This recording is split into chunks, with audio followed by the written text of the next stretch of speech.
Hello, welcome to Do It Yourself channel. Today I will show you where to find the option and how to turn off vibration in our notification reminder in Samsung Galaxy S22. Where to look for the notification reminder options?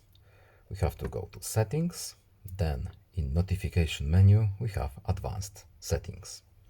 When we go here, we have notification reminders here.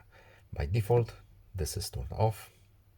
But if we want to customize this function, we need to enable it, of course. So let's turn off our vibrations. So it won't vibrate, of course. We can also set our reminder different times. We can choose apps that will be included in our reminder.